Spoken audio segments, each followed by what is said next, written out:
have to be passionate that you are creating a legacy that you want to leave behind, that you are doing something that you really want to do. Welcome to Built with me, Katie Chung-Hwa. Listen every week as I talk with athletes, entertainers, and entrepreneurs about how they built who they are today and get the inside scoop about their lives. Today I have my friend Kris Gethin. Kris, thank you so much for joining me today because I know you're extremely busy with multiple businesses, filming content consistently, and just literally being out there in the world. So I actually met you when I was a marketing intern at bodybuilding.com, and you were one of their high executives. And so I've always thought of you as being in the fitness realm. That's just what I've known from you. And over the years, I've watched you just put out this content, and you're also very passionate about what you do. So is fitness something that you've always been into, and kind of how did it start? Thank you very much for having me on the show first, Katie. Yeah, I remember that at bodybuilding.com. Those are great times. Those are great days. I was the editor-in-chief at that time before moving from LA to Boise. So it was a great move up here. But I haven't always been into fitness. I got into fitness as default, I'd say, when I first started racing motocross, because I raced competitively for 13 years. That pretty much took up the majority of, pretty much all of my teenage years into my early 20s. And I suffered from terrible asthma when I was younger. I had croup when I was a baby, got taken to hospital, and had chronic asthma since then. And in order for me to be very competitive and to, finish a race how I wanted to, I had to do a lot of work, mountain biking, running, swimming, cycling, absolutely everything, just to be fit enough to finish those races. It wasn't something that I wanted to do. It's something that I had to do for motocross, but I didn't really take it seriously until, I ended my motocross career just from so many injuries. It was a major curvature of my spine that kind of put a nail in that coffin. And it was, I went to osteopaths, chiropractors, a lot of specialists, and it wasn't until I started rehabbing through resistance training that I was alleviated of the pain, because now I have more muscle on my frame that was taking the stress away from my back. So, even to this day, if I don't train, I deal with injury. So I train with weights to prevent myself from dealing with the issues. Like if I'm on a long haul flight, I know that's going to be a painful journey, but get me deadlifting 500 pounds, I feel great. Yeah. So for those of you who are not watching this, Kris, you're actually on a treadmill right now, aren't you? Yeah, it's a treadmill desk. It only goes 2.2 miles an hour, but at least I can type at the same time. So yeah, I like to move, multitask, and it's therapeutic, isn't it? So I like to participate in some low-level activity throughout the day. Yeah, and that brings me to my next point is you really practice what you preach, 100%. And from training to supplementation to nutrition, and you've actually started your own supplement line, which I'm a huge fan of, called Kaged Muscle. And I really love it because it has no artificial shit in it. And you use really pure ingredients. Why did you decide to start a supplement line? And why did you decide to take that route with your ingredients?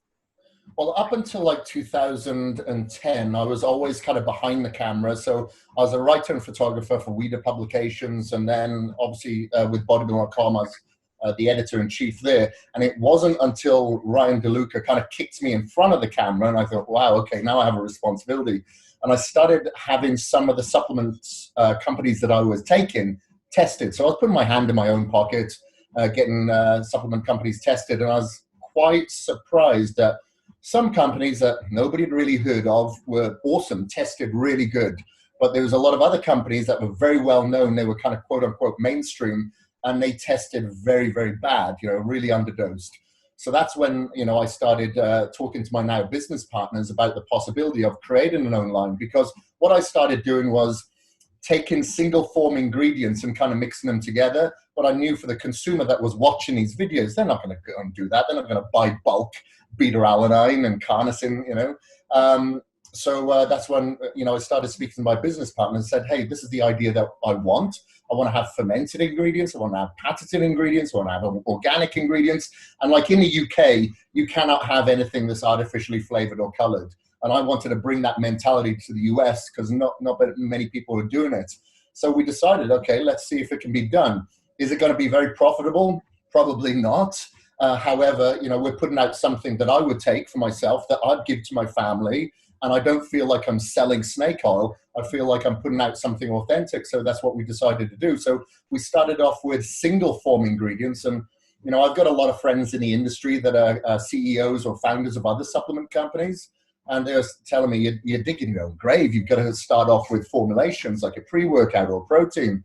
But we put it out there because we were putting out fermented amino acids, as opposed to the general amino acids that you get out there that are derived from human hair or bird feathers or animal fur.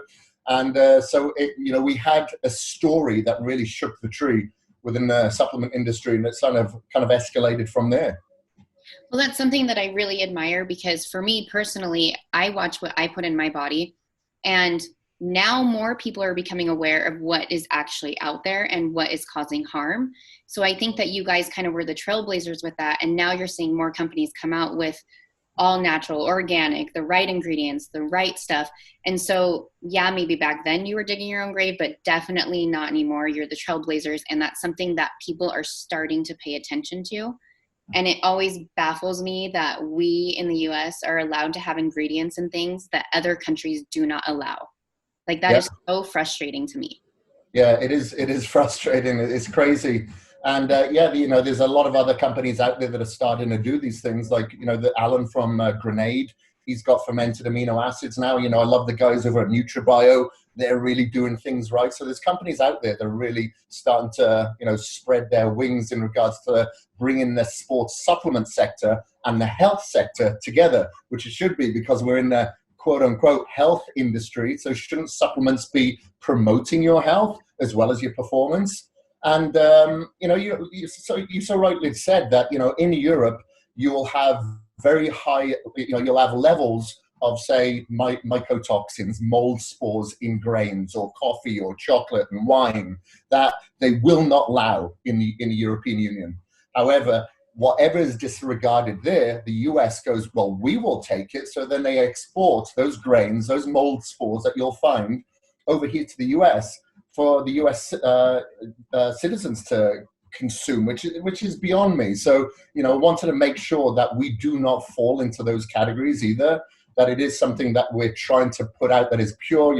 Of course, we third-party test all of our products, but it doesn't just happen in the sports supplement industry. It happens across the board, unfortunately, and I was a victim of mold toxicity. I didn't get it from food, but then it made me start to understand, okay, this is how it can affect you, because I was sleeping like 3 hours a night on average. But, I patted myself on the back for still outworking people, still out training people. And of course, I was burning the candle at both ends. But that's what really kind of got me into the biohacking side of things and really studying the health side effects of these quote unquote health foods.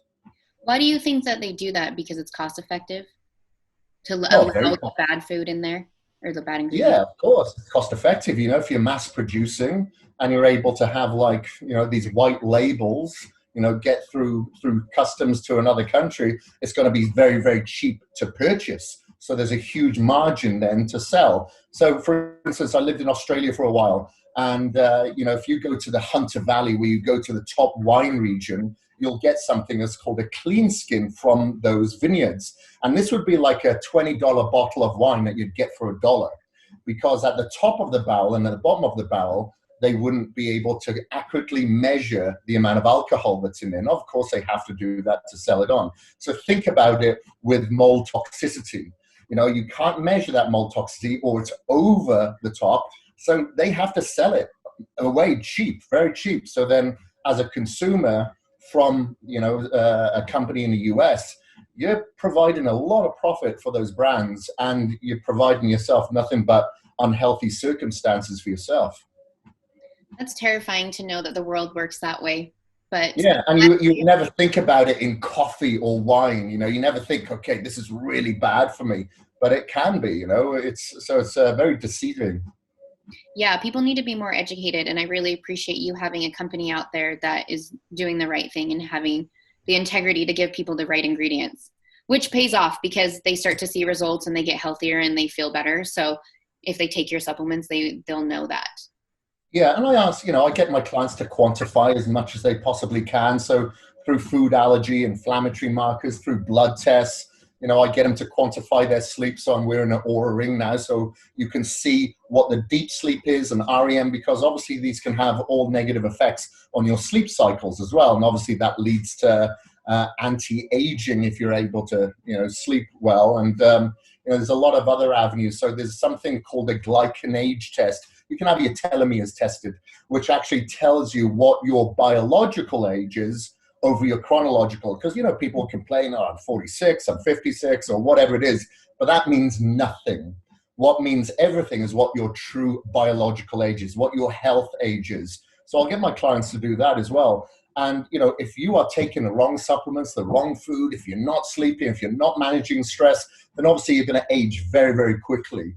So it's my job, for myself selfishly, and to pass on to others to really slow down that aging process. So unfortunately, we do have Instagram where people want instant gratification. They want Katie Barnes's body yesterday, and they will kill themselves to get it, and they're not healthy. And, unfortunately, people want to look healthy these days. However, they don't have any priority for their internal health or mental health or spiritual health. And it's all synergistic. It all goes together. Yes, absolutely. I think that social media definitely has its goods and bads. And one of the bad things is the instant gratification that people expect and the instant results without actually putting in the work. They just want to see what they have out there. But I do have to say, you are one of the most educated fitness trainers, just personalities, people in the industry. You don't only test things on yourself, but also you do these programs where you help test other people to know what the best outcome is. So I'm interested to know kind of what are your top health hacks? Health hacks. Well, number one, some of it, people are going to think that I've got a tinfoil hat on now because I get a little bit woo-woo. And maybe it's age getting to me now, a little bit of a hippie. But top 10 hacks. Okay, I'm going to have to count these out now. Number one I'd say is stress management. So I always like to start the day with my 3 M's, and that's meditation, mindfulness, and manifestation. Because whatever you believe you achieve, if you believe you're going to be sick or believe something's not going to work, or you believe today is going to be a stressful day, then that's what you're going to manifest. So I always try to start my day off with positivity and manifest the day exactly how I want to react to people, certain situations, carry myself, whatever. Then it's sunlight. So I think it's very important to set our circadian rhythm through the retinas, through photobiomodulation, through our receptors on our skin, because that understands, it sees sunlight, particularly the restorative red light that we get in the morning, at sunrise, and at dusk. There's harsh sunlight, obviously, where there's a lot of blue light that you get in a day that can be very, very damaging. So try to avoid that, a little in moderation. And if you can't get outside for the sunlight in morning and night, then use infrared lights. Maybe it's winter time, or maybe you can't get outside. So I have infrared panels indoors as well. So that's very important to set your circadian rhythm. Helps with collagen production and testosterone, a lot of other things as well. Further from that, this is where the tinfoil hat comes on, is grounding, earthing. So, I have an earthing mat at my desk here. I also have an earthing mat in my bed. So I'm always being grounded. And I also have these little things that are called earthies that go from the inside of your shoe to the outside. So they help you earth, because we're always on rubber soles. But you can stand outside in the grass with your bare feet, because we are exposed now to so many satellites, EMFs, Wi-Fi's, absolutely everything. We're getting penetrated. So we need to earth ourselves, much like you would with an electrical device, or you get shocked all the time. You're getting penetrated with these EMFs. So I like to earth myself. And I had an amazing testimonial from a client just last week who has a major nerve problem and had it all their life. And they just started earthing, and they were emotional while they were typing it to me, because they don't feel like they have the adverse side effects of this nerve damage as they once did. So some people are going to feel things like that a little bit more profound than others. Another health hack I'd say is focus on discipline and not motivation, because motivation comes and goes. You're going to wake up, someone's split up with you, there's a death in the family, whatever, you're tired, you're exhausted, you got fired. So motivation will always come up, it'll always go down, it will fail you. So then you have to transition into discipline. So that's why I tell people, never hit the snooze button. Always wake up at the same time on weekends. Have a cold shower over a warm shower, so you can really focus on discipline on yourself, so it can have a transcendence effect into other areas of your life. When you want to have that cookie, when you want to sleep in, or when you want to miss your workout, you're going to be more disciplined in order to transition into that next phase of your life. The other thing I like is ice baths, cold showers. I can't even tell you the last time I had a warm shower, because that helps stimulate and tone your vagal nerve. So your vagal nerve is your fight or flight response. So think about, if you're eating frequent meals, it helps stabilize your blood sugar levels, especially if you're having low GI carbohydrates. So if you're having an ice bath, it helps stabilize your emotional state. So you never, get like really mad, really depressed, really anxious. And cold therapy, cold thermogenesis can really, really help that. There's a guy called Wim Hof that has done a lot of studies that have just gobsmacked a lot of scientists out there, because he's been able to be so much more resilient. They actually injected, I think it's E. coli, yes, it's E. coli into him, and he was able to get rid of the E. coli through ice therapy and breath work. There's amazing things that come out of it, but it can really help with anxiety, depression, lack of energy, fatigue, and obviously, cold thermogenesis can help with your inflammation and stuff like that. The other thing is I like to implement fasting every now and again, not all the time. So I do like controlled fasting. So this can help with what's called autophagy, which think about cleaning your bad DNA and your folded proteins. So as we get older, obviously, we fold proteins, our DNA becomes bad. So we need a clean house. So cleaning house by going through autophagy is through fasting. So fasting for about 16 to 20 hours, like a couple of times a week, maybe on your non-training days for those into bodybuilding, can be very, very beneficial. Myself and my friend just did a 5-day fast recently. That was tough. That was really tough. I wouldn't suggest that, Did you water? Pardon? You only did water? Yeah, just water, 5 days. Yeah, it was tough. But I do like a controlled fasting protocol. That's how I like to do it for myself and my clients that are into weight training or some sort of endurance athletic performance. So that is taking essential amino acids and taking glutamine during that time. So you're not completely catabolic. You are still able to recover. You're still able to train, but you're still going to get the health benefits of signaling your AMPK pathways. Because mTOR is very anabolic, which is great for muscle building, but it's not very good for aging. So it's like, how can we balance this out? Well, you have to balance out your glycine and your methionine ratios. So if you're having a lot of methionine in muscle meat, such as chicken breast or turkey or steak, then your glycine levels are going to be off. They're going to be down. So that's when you'd supplement with glycine, or you'd have like collagen, or you'd have bone broth, or eat organ meat such as kidney, heart, stuff like that, So that can really help being a bodybuilder that's eating a lot of meals, but reversing your aging process at the same time. Because like, how can we reverse age, and how can we be in a good health state, but still kick ass as well by hitting a gym, hitting a track? Then that's how you kind of do it. And the other thing I'd say is try to eat organic, wild caught, grass-fed, humane-raised whenever possible, because the majority of the consumption of antibiotics isn't from the pharmacy, it's from what we eat, because a lot of animals are just fed a huge amount of antibiotics.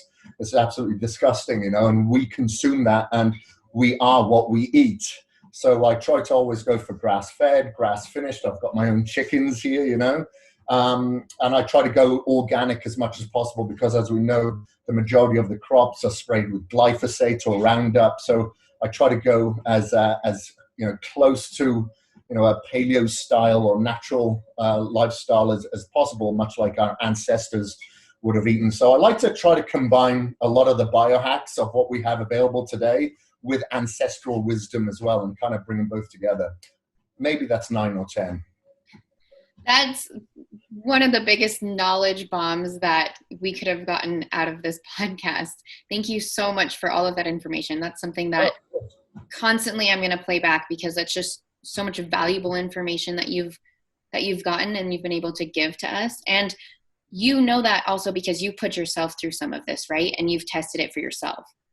Yeah, I like to quantify everything, like I'm wearing a 24-hour blood glucose monitor right here, right now. So I just had a post-workout meal, but I know by being on this treadmill, it's going to bring my blood glucose response down very, very quickly, as opposed to just sitting on my butt and typing on the computer or whatever. So I always like to test. I never guess, I always test and quantify a lot of things so I can actually see it in real time. And one thing that I encourage people as well, because some people say, look, I don't have the time to do cardio. Well, maybe you're at the office just after your meal, do some push-ups, do some burpees, do some squats, sit down in your seat and get back up 50 times. And, if you look at the blue zones around the world, and these are the people that live like in Sardinia, in Okinawa, in Yorba Linda, those are the people that have a disproportionate amount of humans living to over 100 years old, but in really good health. They're not going to CrossFit boxes. They're not going to the gym. They're not competing in Ironman triathlon, but they are participating in some form of low-level activity most of the day. So that's all you have to do. Get up and move a little bit throughout the day. That's why it's really good to have like a step counter. Make sure that you get your 10,000 steps. So for somebody that's just starting out, and let's say they listen to some of your information, sometimes people can feel a little overwhelmed. So for someone who is starting, what would you say should be their first steps? Like creating a schedule or, eating, like what would kind of be the first thing? Yeah, number one is going to be consistency and persistence, especially on the days that you don't want to do or the times that you don't want to do it, which usually be on the evening, on a Friday night, on a weekend, or whatever. So exactly what you said, a schedule. So I do suggest that everybody have a notebook and create a journal. And every single day in that journal, write down what you ate, what time you woke up, what time you went to bed, how much sleep that you had, how much liquid did you drink, et cetera, et cetera. So I have a journal, and I said, did I wear my blue light blocking glasses for 2 hours before bed? Yes. Did I switch my phone off an hour before bed and not switch it on until an hour after waking up? Yes. Because, if we have some sort of anxiety of being a reaction as soon as we wake up, that usually sets us up for the rest of the day.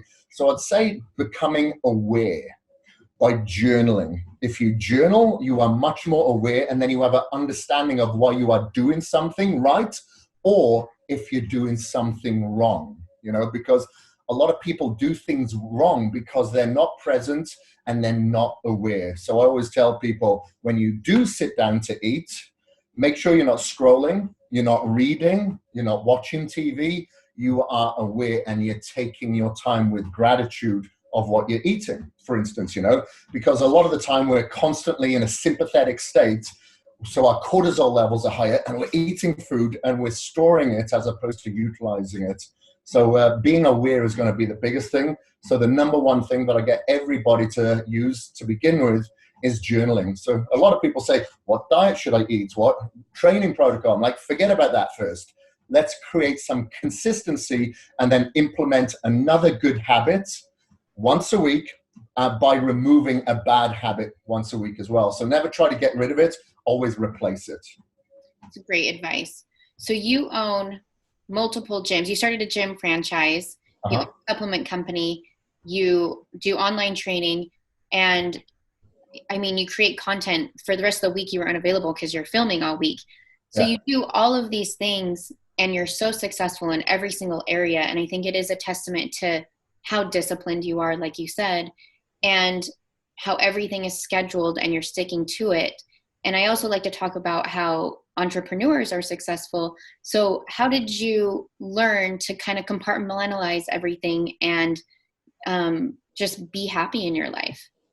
Well, number one, I know life can be a white knuckle ride for me if I don't have a discipline of times. I live by numbers. I wake up at this time, I go to bed at this time, I eat at this time, I do my activity at this time. So I have to be very disciplined like that. When I was younger, living in Wales, I got into alcohol, partying, drugs. I was just off the rails. So I know what I can be like if I don't have that discipline. I'm not saying that I'd go and do all those things, but I'm saying is the possibility. And being efficient with my time is very important. Like I learned a lot of this from Ryan DeLuca at bodybuilding.com. I was always blown how he was able to get so much done, but just be so efficient. And I learned a lot by I guess multitasking as well, doing a few things at the same time.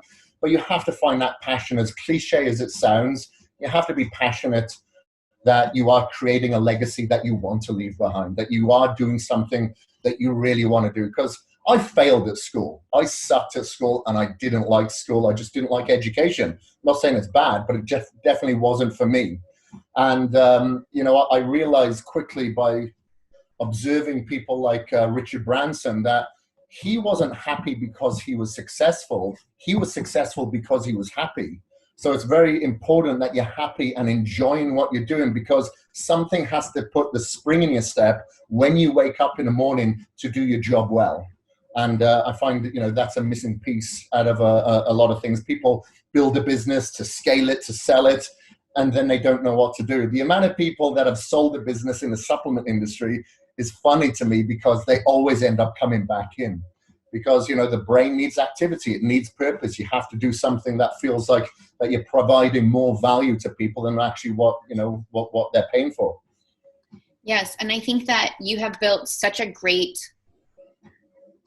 example as a whole, just physically, like in business, just everything. And what a perfect example you are to everybody. And I really, truly think that, because you show discipline, you show dedication, and you show success, and you're doing it all while you are truly happy. And that's my biggest thing, is being happy and healthy and finding that balance between it. And so many people are chasing the money, and so many people are chasing fame, and they think that they're going to fill this void, and they never do.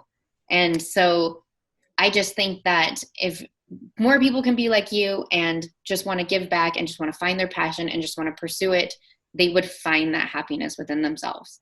Yeah, for sure. Like, you've competed on stage before, and you know that the pot of gold isn't when you're on stage. It's the journey. And unfortunately, a lot of us aren't present enough to enjoy the journey. A lot of people aren't present when you have a conversation like we are right now. They're thinking about the future, they're worrying about the past, or whatever it may be, and they're not present. And you have to be enjoying every single day on what you're doing and who you're working with, who you're communicating with, because it can be difficult to be chilled out when you are disciplined. Because, like, I know, for instance, if something comes onto my computer on my desk and I've got 2 weeks to get it done, I'll get anxious and go, I need to get it out of the way now, because I know something else is going to come on my plate tomorrow. So it can be very, very difficult to really unwind and chill out and enjoy and go, you know what, I'm going to take off a weekend instead of work through it. So it's just as it takes just as much discipline to chill out and relax and kind of switch off than it is to switch on. And I think it's very important that's why we have to get away from our devices and switch them off in the morning and in the evening and bookend. And every now and again, I suggest people take an in-treat. And it was my fiance that came up with this, because I really wanted to go to a retreat where I was going to detox. There'd be no computer, no phone or anything like that. And I couldn't find everything that I wanted. And my fiance said, well, I'll create an in-treat then. I'll take away your computer. I'll take away your phone. I'll organize somebody to come around to do massage, acupuncture. You can go into the hills for a hike and whatever. So that's what I did. So that's what I do every now and again. Like every 4 to 5 weeks, I'll do that in-treat if I'm here. And I think a lot of people would really do well from it, because I have clients and I say, like, no phone for an hour in the morning, no phone for an hour in the evening. That is harder for them than to stick to a diet or a training protocol. So it goes to show that that is an addiction that we need to kind of figure out and get away from. Because the thing is, if you're addicted to alcohol, you still have to go out and get it. If you're addicted to heroin, now you've got to find a dealer to go and get it, or whatever drug it may be. However, on this phone, we have so many drugs. We have Amazon, we have email, we have WhatsApp, we have text messages, we have Instagram.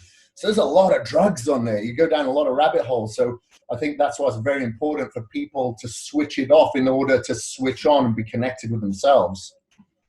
Man, Kris, thank you so much. You have such good information, and I 100% believe everything you're saying. And I need to take a lot of your tactics and implement it into my life, because I think that it would really help, especially the whole phone thing. I think that is something that's very hard for me to get away from.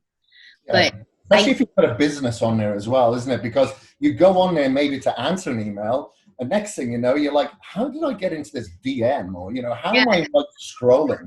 Yes, I'm like, oh, let me message Kris really quick. And then I'm like, oh, I have 5 other messages. Oh, and what's this girl posting about? And and then next thing I know, I'm like, why did I get on here? And it's absolutely awful. And you feel it too. Like after I'm on the phone for a while, I'm like, man, I need to I just don't feel right. And I need to put my phone away and take a walk. I don't know. I just need to get away from it. Yeah, well, there's a great book that I just bought for my fiance now because she's a bigger victim of it than me. And it's called Irresistible, and that talks about it being, the reason why it is so addictive and what we've got to do to kind of switch off. And like I said, it's all about awareness. Not saying that those books tell you something that you don't already know. Sometimes you really need to be told, what we already know in order to implement it. Yeah, absolutely. Well, I want more people to follow you. So if you could shout out some of your social media handles, because I think you just create and put up such valuable information to everyone.